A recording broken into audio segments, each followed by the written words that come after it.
ইদানিং আমার কাজিন মিলি বেশ সখ্যতা বাড়িয়েছে আমার সাথে। দীর্ঘ কয়েক বছর পরে শহর থেকে ঈদ কাটাতে গ্রামে এসেছে। ওর সাথে ছোটবেলা থেকেই মারামারি করতাম, কেউ কাউকে দু চোখে দেখতে পারতাম না।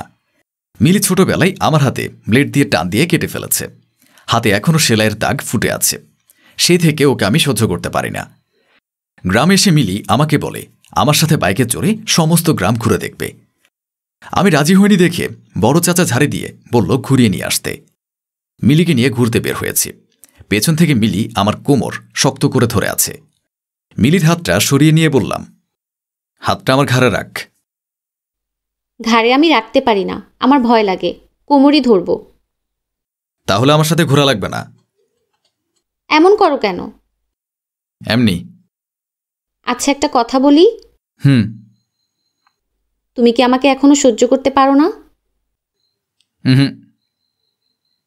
আগে তো আমরা ছোট ছিলাম, ছোটকালে কত কিছুই না করা হয় সেই মেজের কাজিন থাকলে।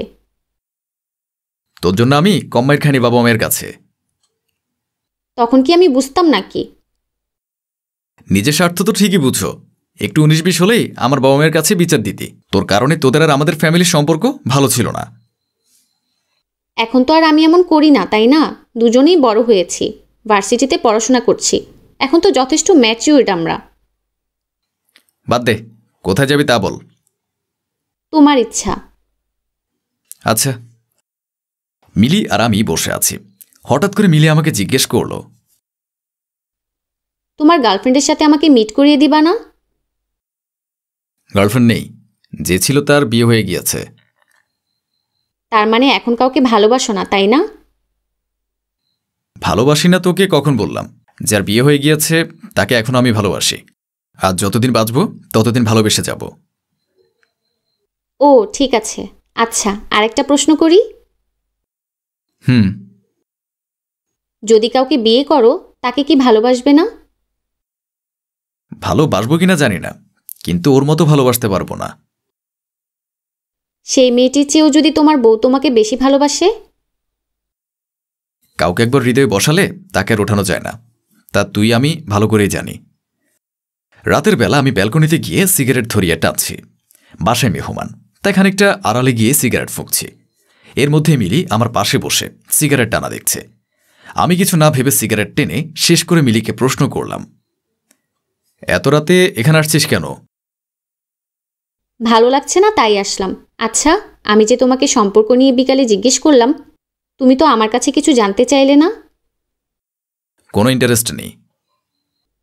আমার প্রতি তোমার এত অভিমান কেন? অভিমান থাকবে কিসের? কখনো আমার সাথে একটু ভালো মতো কথাও বলো না। কি বলবো ভেবে পাচ্ছি না। তুমি কি বুঝো না আমি তোমাকে পছন্দ করি? যখনই আমার ভালোবাসা প্রকাশ করি তখনই তুমি এড়িয়ে চলো আমাকে। এছাড়া আর কি করব? এটা তো কখনো সম্ভব না। কেন সম্ভব না?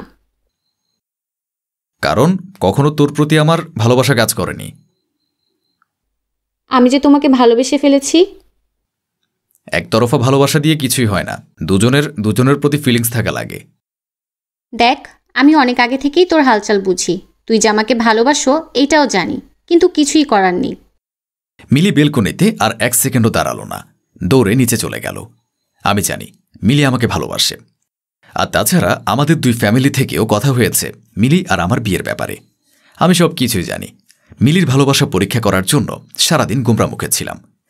ওদের ফ্যামিলি শহর থেকে গ্রামে এসেছে বিয়ে সম্পন্ন করতে। মিলিও কিছুটা জানে, কিন্তু পুরোপুরি না। কিছুক্ষণ পরে মিলির রুমে গিয়ে দেখি বসে বসে চোখের পানি ফেলছে নীরবে। ওর মুখের ভাবভঙ্গি দেখে না হেসে পারলাম না। ফিক করে হেসে দিয়ে জিজ্ঞেস করলাম, আমাদের ছেলে মেয়ের নাম কি রাখবে?